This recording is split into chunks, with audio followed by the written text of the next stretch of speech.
segunda-feira, dia 8 de dezembro. Então, segunda-feira, dia 8 de dezembro, nós vamos estudar durante essa semana uma história.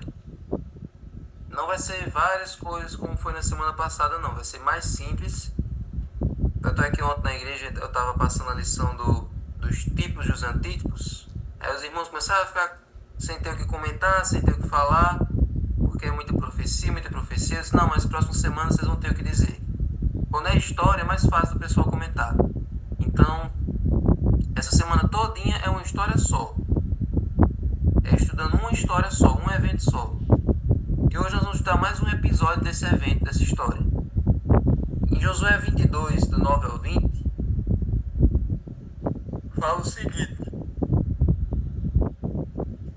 Josué 22, do 9 ao 20, mostra a continuação do que nós vimos ontem.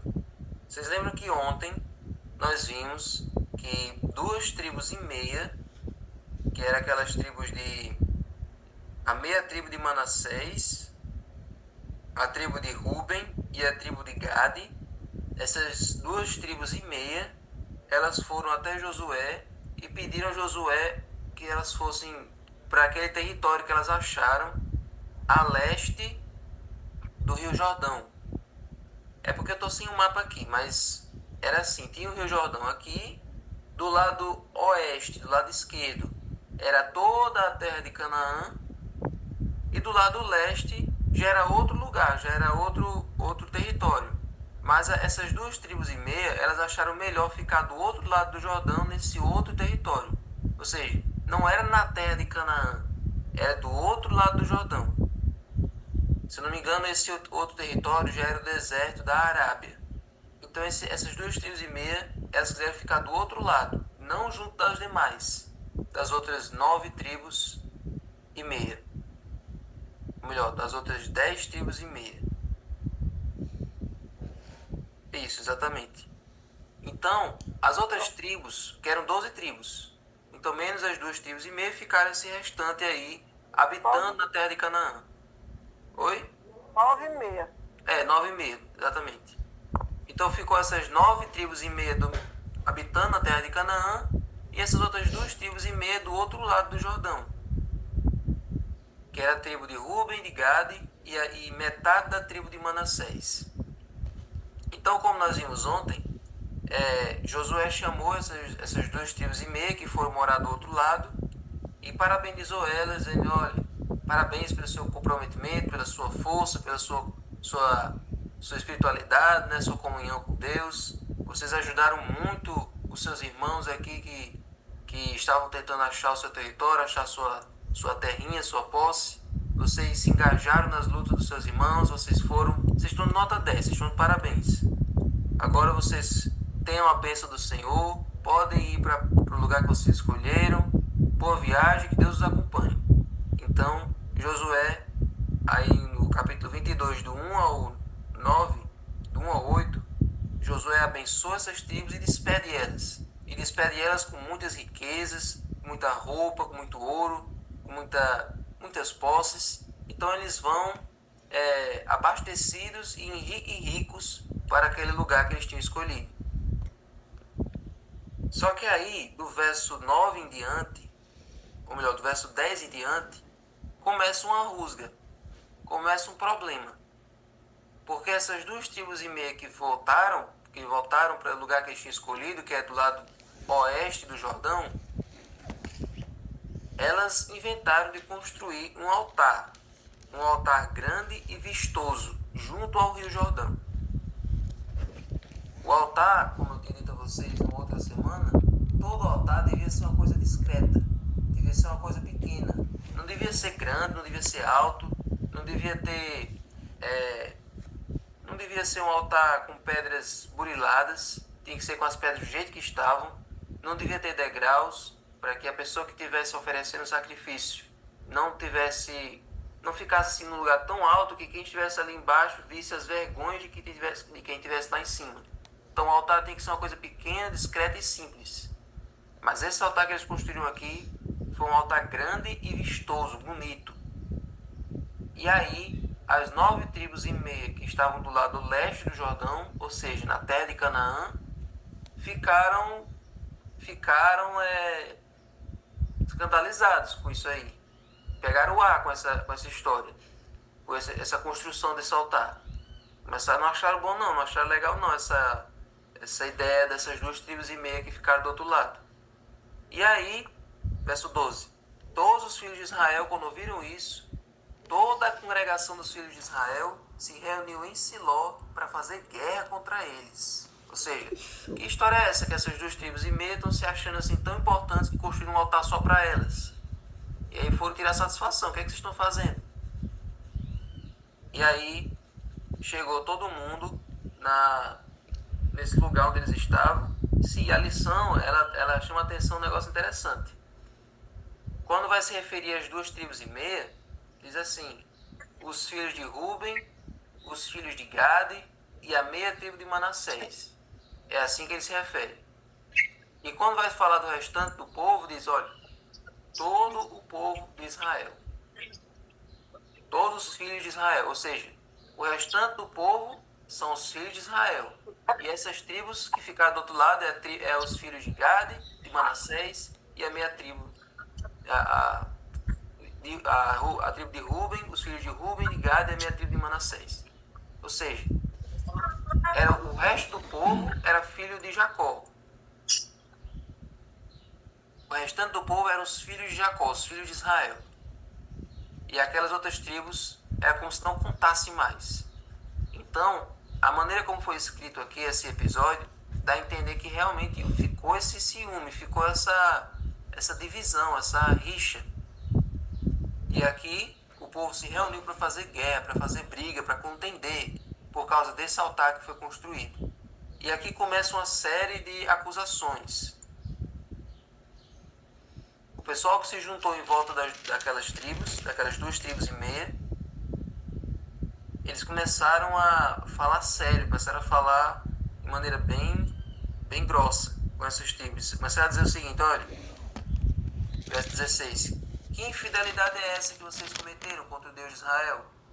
Deixando hoje de seguir o Senhor, edificando um altar para vocês, para se rebelarem contra o Senhor. Olha as acusações fortes, vocês estão começando a se apostatar, vocês estão construindo esse altar contra Deus. Então começaram a fazer essas acusações. Aí eles relembraram daquele episódio de Baal Peor, quando o povo se apostatou, começou a adorar Baal, e aí deu uma série de problemas, e aí teve uma praga que morreu muitas pessoas. Aí o verso 19, se a terra que vocês receberam por herança é imunda, passem para a terra que pertence ao Senhor, onde está o tabernáculo, e tomem posse entre nós. Ou seja, se esse lugar que vocês escolheram aí, do outro lado do Jordão, não presta, então vem, bota para cá. Deixa de ficar querendo ser especial, deixa de ficar querendo ser exclusivista. Todo mundo não mora aqui. 9 tribos e meia não moram desse lado de cá, em Canaã, que é a terra prometida. Por que vocês querem se excluir? Por que vocês querem ficar do outro lado do Jordão? Se essa terra aí não presta, então vem para cá. Então eles começaram a querer criar uma contenda aí. Porém, não se rebelem contra o Senhor, nem se rebelem contra nós, edificando para vocês um altar que não é o altar do Senhor nosso Deus. E aí eles mexeram num ponto fraco, num ponto sensível. Não cometeu Acã, filho de Zera, infidelidade no que diz respeito às coisas condenadas? E não veio ira sobre toda a congregação de Israel? Pois aquele homem não morreu sozinho na sua iniquidade. Ou seja, então agora eles mexeram no vespeiro, começaram a mexer num assunto delicado. Porque aquele episódio de Acã não era foi um episódio recente. E o que aconteceu com Acã aconteceu não só com ele, mas com quem estava, com aquilo que ele havia conquistado, né? Então, e com a família dele que aqui foi conivente no erro. Então por isso que diz que Acã não sofreu sozinho na sua iniquidade. Então, gente, aí vocês viram que começou uma treta, como se chama, né, no popular. Começou uma briga. As 9 tribos e meia acusando aquelas 2 tribos e meia de apostasia, de infidelidade, que não tinha necessidade de construir aquele altar, aquele era só mesmo para aparecer, aquilo ali não tinha fundamento nenhum e tal. E aí fica a pergunta, porque eu não sei se vocês lembram, mas quando lá no começo, assim que eles entraram em Canaã, todo o povo de Israel atravessou o Rio Jordão. Foi naquela travessia que o Rio Jordão parou, se abriu e eles passaram. E vocês lembram que eles construíram um altar com 12 pedras que tinham dentro do rio? Vocês lembram disso? Pois é, aquele altar com 12 pedras representava as 12 tribos. E ele ficou lá por muitos anos. Mas qual era a função daquele altar? Aquele altar era para servir de monumento para que quem passasse por ali soubesse que aquelas 12 pedras tinham estado no leito do Rio Jordão e que agora não estavam mais, representando a passagem do povo pelo meio do rio. Então aquele altar ali tinha a função de ser um memorial. Mas agora esse altar que essas tribos construíram tinha a função de quê? Esse altar bonito, esse altar lavrado, esse altar diferente, servia para quê? Aquele altar era importante, mas esse agora. Então, tinha um fundo de razão, tinha um fundo de verdade nisso aqui que essas tribos estavam reclamando. Esse altar aí, qual é a função desse altar? Serve para quê? Explique aí melhor. Porque a gente não está entendendo. Porque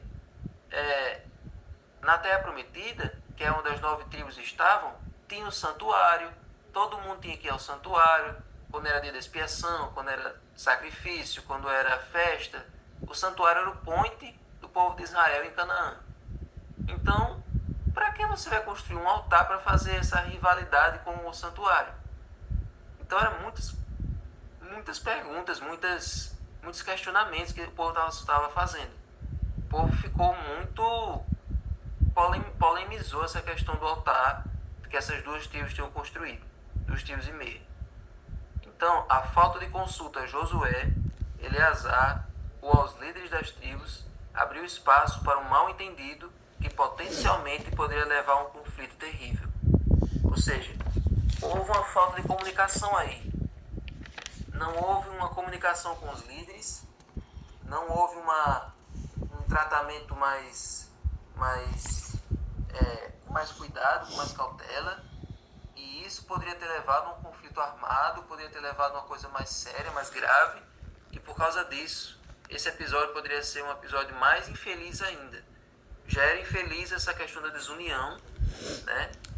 Já era triste essa questão dessa diferença. Por quê? Vamos tentar entender um pouquinho mais, um pouquinho melhor. Essas tribos aí, essas que ficaram do outro lado, essas 2 tribos e meia, elas já tinham escolhido esse canto antes do povo se estabelecer totalmente. Ou seja, enquanto as outras 9 tribos e meia ainda estavam tentando arranjar seus territórios, ainda estavam lutando para conseguir a terra deles, essas 2 tribos e meia já tinham o lugarzinho delas. Ou seja, elas se estabeleceram primeiro. Então esse foi mais um motivo para o povo ficar com inveja, para o povo ficar magoado com essas tribos. Sendo que essas 2 tribos e meia, embora elas tenham arranjado o território delas, elas ajudaram as outras a conquistar o território delas. Tá entendendo? Então, foi uma mágoa. Teve algumas razões que foram lógicas, mas teve outras que não tinham sentido. Por outro lado, não tinha razão deles ficarem magoados ou intrigados com essas 2 tribos, porque, embora elas tenham conquistado primeiro, tenham arranjado o lugarzinho delas primeiro, mas elas ajudaram as outras também. Certo? Então, gente, com isso tudo aqui, com toda essa narrativa, qual é a lição que a gente tem que tirar? A lição mais básica que todo cristão precisa aprender para viver em comunidade. Não devemos julgar os outros. Não devemos tirar conclusões precipitadas. A gente não deve fazer um raio-x da pessoa de acordo com a nossa ótica. Lá em Lucas 6,37, Jesus diz o seguinte: não é um apóstolo, não é um profeta, quem diz é o próprio Jesus. Lucas 6,37, ele diz assim: não julguem e vocês não serão julgados. Não condenem e vocês não serão condenados. Perdoem Então Jesus diz o que a gente não deve fazer e reitera o que a gente tem que fazer. Não julgue, não condene, não coloque rótulos, perdoe e assim você vai ser perdoado. Faça o bem e o bem vai ser devolvido a você. Não devemos ter essa atitude. Não devemos conjecturar.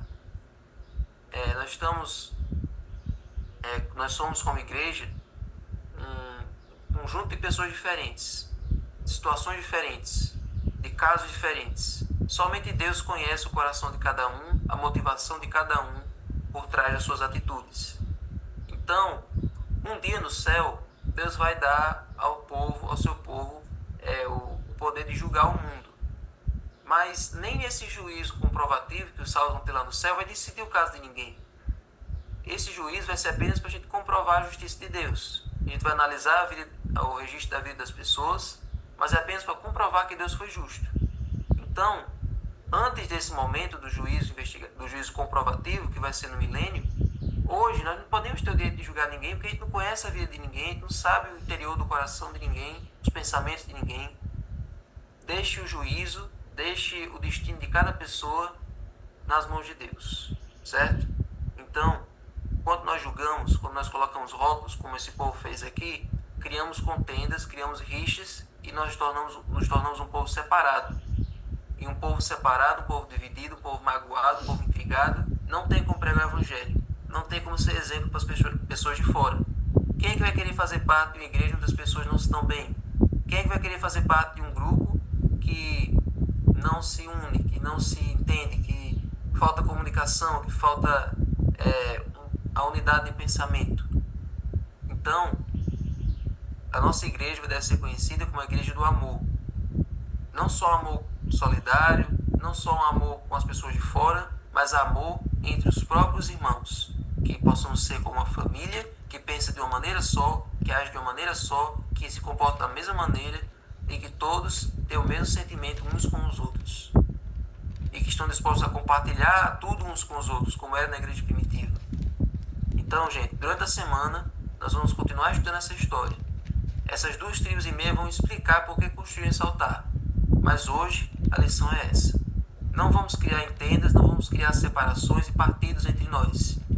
Passamos aí por cerimônias de nomeação, algumas igrejas ainda vão fazer, mas é importante que em nenhuma igreja tenha havido esse espírito de contenda, de partidos, de lados, porque isso enfraquece o povo de Deus e isso torna a igreja mais fraca. Vamos ser um só com Jesus. Vamos ser um só com Deus. Um só com o Pai, com o Filho e com o Espírito. Todos em um só pensamento. Todos somos um só. Senhor Deus, muito obrigado sobre essa lição de hoje, por essa história interessante que nós vimos aqui. Pedimos, Senhor, que a tua igreja possa ser conhecida como uma igreja que segue os teus mandamentos, que tem o testemunho de Jesus e que vive o amor acima de tudo. Uma igreja unida num só propósito, unida numa só missão.